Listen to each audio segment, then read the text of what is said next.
If you're sick of the mainstream sports outlets, well, so was I. So I started my own show. I'm Shane Larson, and this is the Game Time Guru. It's different than other talk shows. I'm providing a panoramic view on sports so you can see them through a different lens. So buckle up, and let's go. What is up, everyone? Thanks for tuning in to the Game Time Guru podcast. I am Shane Larson, the host of this podcast, and I'm glad to have you with me. Big shout out to all my subscribers who have been with me, whether it be from day one or you're brand new to this and you just subscribed. Anyone who's listened to one episode, 100 episodes, whatever, I greatly appreciate you because you've contributed to the growth of this show. So thank you so much for everything you guys have done. If you haven't left me a review yet, feel free to do so on Apple Podcasts or any other podcast platform, but Apple Podcasts, it really helps me out. For anybody who has an iPhone, you're listening to this, please head over there real quick, give me a review. It takes like 30 seconds and really helps me out and has been a huge reason why this show has continued to grow in recent years. Guys, I am a huge boxing fan. Huge. I fought for 3 years when I was in high school. So from the time I was 15 years old to the time I was 18, I fought for Golden Gloves in Idaho. Now, I was not the best boxer, nor was I even the best in my gym. I will say this, so I had good instincts, and I learned a lot in those 3 years. And so from the time I started when I was 15 to the time I had my last fight when I was 18, the amount of growth and respect I had for the sport, it was just so much higher. I can't even explain. So when someone actually, you have a different perspective on the sport, it really, really changes, your respect for fighters or whatever sport it is, the athletes, and the work they put in. That's why I love Tyson Fury so much because, guys, boxing is a very, very difficult sport. For the casual fan out there, you see these fighters and they're fighting at a level that is so high that it almost looks like it's boring. And that's what it's hard for a casual fan to see that. But the fact that this guy, Tyson Fury, who's 6'9", 300 pounds, 300 plus pounds, like, to be able to be so nimble and have such fast hands is unbelievable. But it's not only that. It's the fact that he's come back from so much in his life, and he's a very relatable dude. So let's talk about him as a person for a second. Some may disagree with his political views. Now, he's a strong Christian-minded individual, and he's very open about his beliefs, and that's totally fine. That's kind of why I like him. He's very charismatic. I know that Israel Gutierrez from ESPN was a little bit frustrated because of the comments on homosexuality that Tyson Fury made to the media. But that's because of his strong Christian beliefs. Like, that's his beliefs. He wasn't hating on homosexuals by any means when he made his statement. I see why they would be offended by what he said, or how they could get offended or feel threatened by what he said. He wasn't being hateful whatsoever. He was stating what he felt was accurate in regards to homosexuality. So I do see why people would get a little bit frustrated there. I listened to Israel Gutierrez's comments, and I understand him. I see him, I hear him, and I understand him from his point of view. That being said, Tyson Fury is such a likable dude, for the majority of people, regardless of your background, just because of how charismatic he is and how relatable he is. What I mean by that is, if you guys have not followed Tyson Fury, 2 years ago, he beats Klitschko in a heavyweight title bout, and he was on top of the world. And then he fell into this deep, dark, from what we thought was unexpected depression. Now, come to find out, he's battled with depression his whole entire life. This guy has battled with depression. He always has a happy face. He always seems really, really, happy all the time. But this is why I love him, is because you never know what someone is going through. I mean, he's got a great family, a wife and kids, good dude. He's young and he's a good fighter. Like, he's got a lot of money, but you never know what's going on inside someone's head. So Tyson Fury comes out and tells us, he got into some drugs and alcohol, and he was doing cocaine. He ballooned up to 400 pounds, and this guy's 6'9". He's already a big dude, so 400 pounds, completely out of shape. He was going to commit suicide. His wife didn't hear from him for a couple of days. There was this huge story about Tyson Fury and what happened with him. He decided to make a comeback into the sport of boxing. And when he decided to do that, he came back and he fought Deontay Wilder, who had been knocking everybody out, literally everyone out, like a Mike Tyson-style fighter. And Tyson Fury came back, got in shape, prepared himself for that fight against Wilder, and went a full 12 rounds with Wilder. He beat Wilder in that fight. And I'm going to say that right now, and you heard it here. he beat Wilder. He got knocked down 2 times by Wilder. And when nobody beforehand had ever gotten up from Wilder's hits, he got up 2 times in that fight to finish it off. And not only did he get up, he beat Wilder the entire fight, 10 out of the 12 rounds. So here's the deal. Fury comes back from this crazy life issue and beats Deontay Wilder, but they call it a draw. Okay. But he gets back from that, and he talks about, how well he's going to, use that for a learning lesson. He's going to come back. He's going to do it again eventually. But he was focusing on the here and now. And so he got matched up with Tom Schwarz. And here's what's interesting about boxing as well, guys. Everybody wanted that immediate rematch with Wilder and Fury. But Wilder, I believe, signed with Showtime Boxing.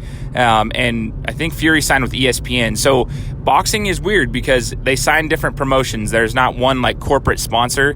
So if they sign different promotions, they have to meet their contractual requirements, their agreements that they've made. So people would say, well, why is he fighting Tom Schwarz and why is Wilder fighting Brazil the other couple weekends ago? It's because they have certain promotions and they sign with these teams and they have to meet those contractual agreements. Now they can intertwine, and they probably will later, but they have to redo the contracts to meet that because the 2 promotions have to be able to come to an agreement, like who gets the streaming, like who gets to push the match, who gets the money for the viewership, how do they split that, this and that. So it's a little bit different and more complex than people might think if you're just a casual fan. So anyways, Fury goes into this Tom Schwarz match, guys.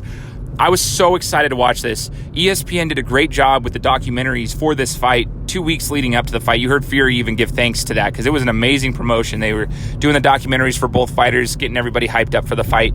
For, what we would think is in the U.S. is just it's a smaller fight because Tom Schwarz is not the big name, and neither one of them are from the United States. But ESPN did a good job getting people at least to be educated on who each person was.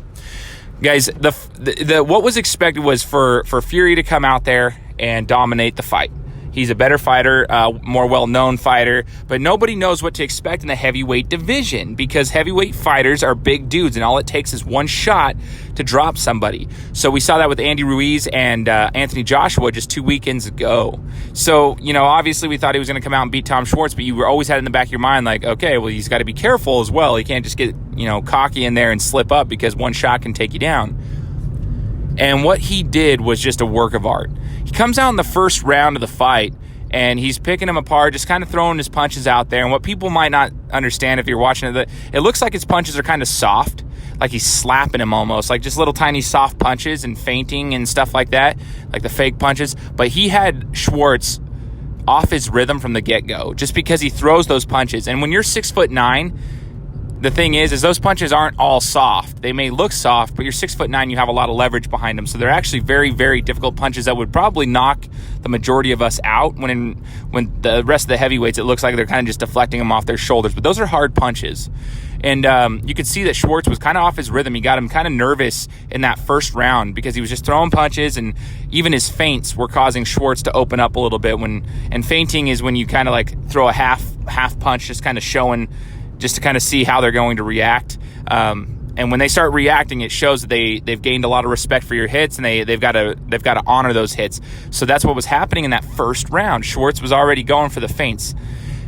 What was crazy to me is they opened up in a conventional stance, and that's left foot forward, typical left foot forward, left hand is your jab hand, right hand is your power shot.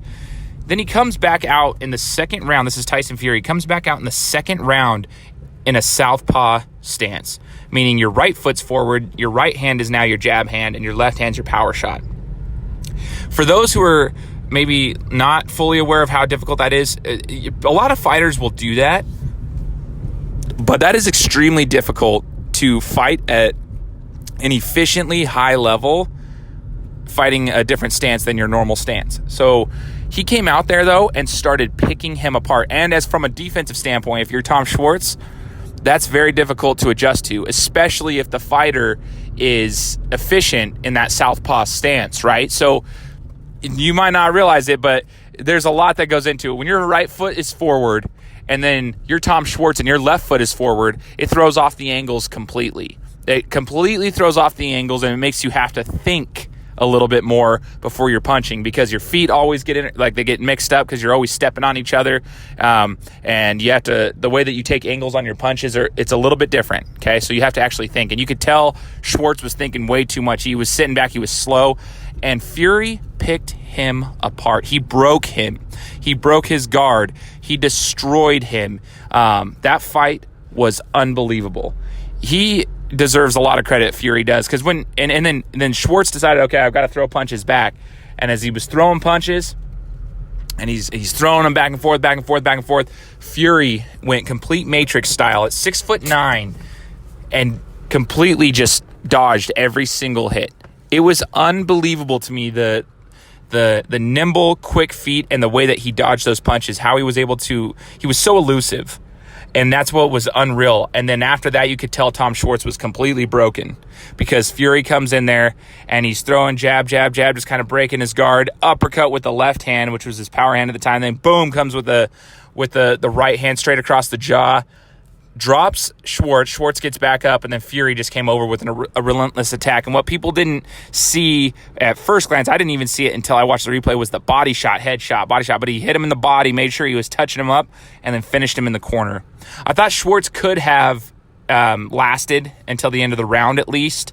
I thought the ref could have let it go. Like, Schwarz was guarding himself, but he was broken. You could tell his nose was busted within the first round. And Fury just came out there and was so masterful with his punches, accuracy, precision, power, timing. Everything was so good.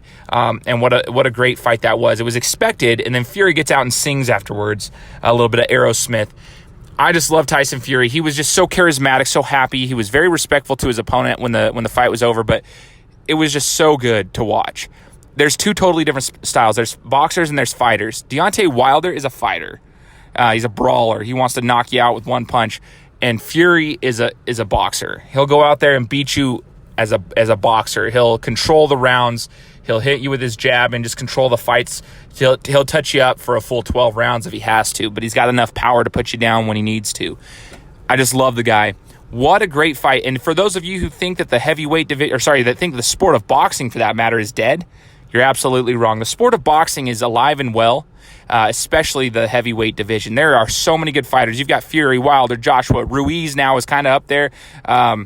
You've got these top fighters, and it's just as good as it's ever been. And anybody can beat anybody. So that heavyweight division is as good as it's ever been. For everyone who's saying that mixed martial arts is a better sport, they're two totally different sports. Okay. They're two different sports, so they can coexist at the same time and be fun to watch on each one of them, as long as you understand what you're watching. You're not going to go into a boxing match and expect a mixed martial arts match. You can't do that.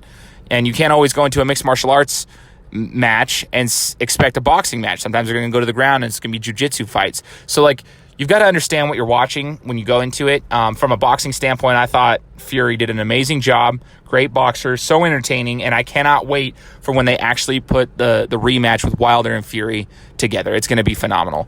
Guys, thanks for listening to this episode. Make sure that you are leaving me a review. If you have an opportunity, right when this episode's over, scroll down when you're on the Apple Podcast app, and there's going to be an opportunity to give me a review and rate me. It really, really helps me out. So thanks so much for all you guys do, and we'll be talking to you this Friday. Guys, thanks so much for listening to another episode of my show. Now, if you could go and do me a favor, head over to iTunes, give me 5 stars, and leave me a review, it would be greatly appreciated. Thanks, guys. Appreciate your support.